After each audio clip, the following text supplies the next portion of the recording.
a los organizadores, gracias por invitarnos a este lugar tan maravilloso que es Universo. Y yo les voy a dar una plática introductoria a cómo se inició la Reserva de la Biosfera Barranca de Mezquitlán. La siguiente.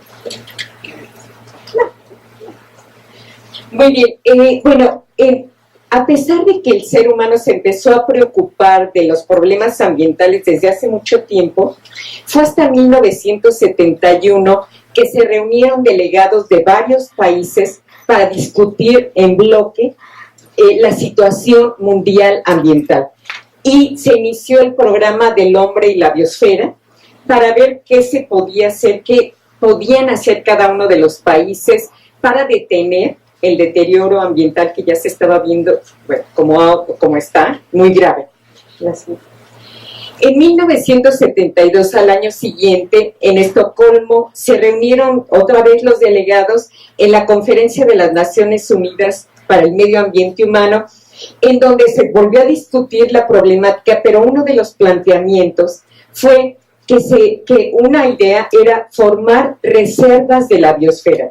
En este momento ya existían en el mundo muchos parques nacionales. De hecho, en México teníamos más de 40, que fueron formados en la época de Lázaro Cárdenas y Miguel Ángel de Quevedo. Pero el concepto de parque nacional, o sea, el área natural protegida, bajo un concepto de parque nacional, en México no excluía tanto al ser humano. En otros países sí era exclusión total del ser humano de esas áreas naturales protegidas. Por ejemplo, en Estados Unidos, que esto era posible porque no había la densidad poblacional que nosotros tenemos, así era. Aquí en México, Miguel Ángel de Quevedo consideraba que sí consideró a las personas que vivían dentro de esos parques nacionales, pero él pretendía contratarlos como obreros forestales y que desde el Estado se protegiera el área. Obreros forestales porque él sobre todo protegió bosques. En ese entonces lo que veían era la belleza del bosque para la recreación y para la conservación, pero por ejemplo no se observaban zonas áridas. Con las reservas de la biosfera se pensó que tenían que cambiarse este concepto de parque nacional y restringido, sobre todo eso de sacar a las poblaciones humanas, eso no era posible, y se consideró que tenían que incluirse a la sociedad para la conservación. La siguiente, por favor. Más o menos en 1990 es cuando se empiezan a echar a andar ya las reservas de la biosfera, que son áreas protegidas de las que se obtienen conocimientos científicos, prácticos y de valores que llevan a la conservación no solo biológica, sino también cultural. Debe incluir ejemplos representativos de ecosistemas naturales en los que existan endemismos o gran riqueza genética o atributos de excepcional interés científico. Y debe tener una zona núcleo y zonas amortiguadoras. Por ejemplo, es esto. En la zona núcleo sí se debía, era para estudios nada más o para conservación, pero debía haber zonas donde se permitiera a la gente hacer actividades para la conservación, viveros, cuidado de los bosques, de aprovechamiento pero sustentable, en fin, por ejemplo, ecoturismo, bien llevado. Entonces, así se planteó que debía ser las reservas de la biosfera. La siguiente. Para México, 1974 fue muy importante porque en la conferencia de este programa de las Naciones Unidas para el Medio Ambiente se presentaron varios científicos, entre ellos Gonzalo Halter, la siguiente.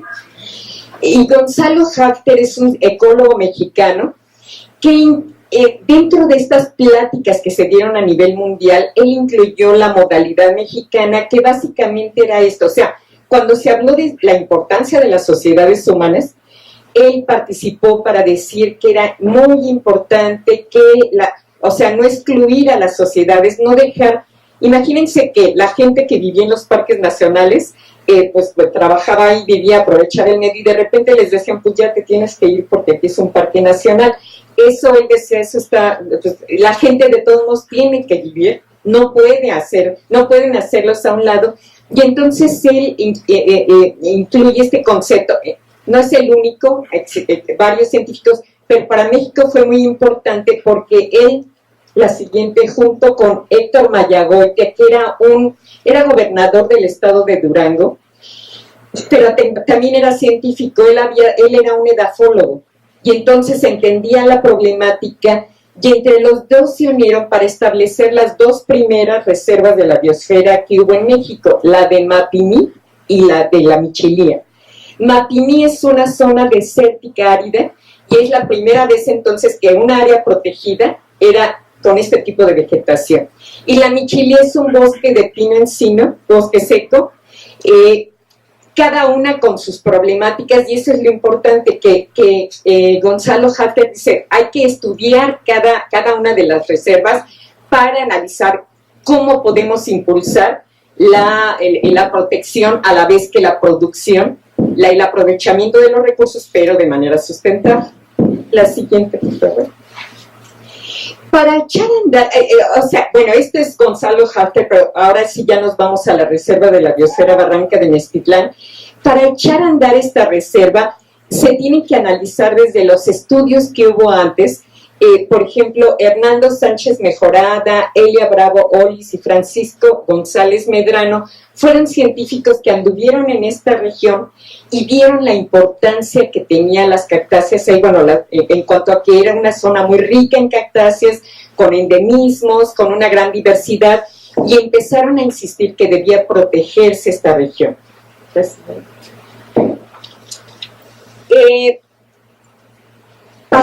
pasó tiempo y se empezó a discutir cómo debía pues echarse a andar, no como parque nacional, sino como una reserva de la biosfera, y entonces se tomaron en cuenta varios estudios. Fue una de una empresa particular que contrató el gobierno del estado de Hidalgo, que se basó en los estudios de Redowski y de Óscar Flores, Vegetación de México, Conservación en México. Se basaron en estos estudios para hacer la propuesta de crear una reserva de la biosfera. Aquí es importante mencionar esto porque vean cómo los científicos no solo deben dedicarse a hacer artículos indexados en JCR, sino también los libros son importantes porque esos son los que trascienden en la toma de decisiones, ¿no? Y esto es importante. La siguiente. En 1996, cuando Julia Carabias fue secretaria de la Semarnat en la época de Cedillo, ella, pues todo el mundo la conoce, es una bióloga, maestra en ciencias, y ella empezó a reunir como que a la gente para ya establecer la reserva de la biosfera. Participaron el Consejo Estatal de Ecología de Hidalgo, el Centro de Educación Ambiental e Investigación de la Sierra de Huautla, de Morelos, el Centro de Investigaciones Biológicas de la Universidad Autónoma del Estado de Hidalgo, que en ese entonces era chiquitito, había 2 investigadores, 3, pero con ellos empezó la Fundación Arturo Herrera Cabañas, el municipio de Mezquitlán, o sea, tanto la presidencia, la Secretaría de Turismo, y la siguiente, algo bien importante, la gente. Bueno, yo puse el vivero, pero la persona que está dirigiendo el vivero, los pobladores de Mezquitlán, fueron los que empezaron también a presionar para que se protegieran las cactáceas. Ellos veían cómo llegaban camiones de extranjeros, de alemanes, de japoneses, y se llevaban los camiones llenos de cactáceas. Tuve oportunidad de entrevistar a la familia, ellos decían, nosotros fuimos la principal saqueadora, los principales saqueadores de cactáceas, así se calificaban, pero decían que su papá, no me acuerdo del nombre, pero el señor Flores, era el que más sabía de cactáceas, y yo no lo dudo. Y ellos decían, es que nosotros saqueamos, pero sabíamos cómo conservar, según ellos. Pero lo que veían los pobladores es que sí, el saqueo era muchísimo.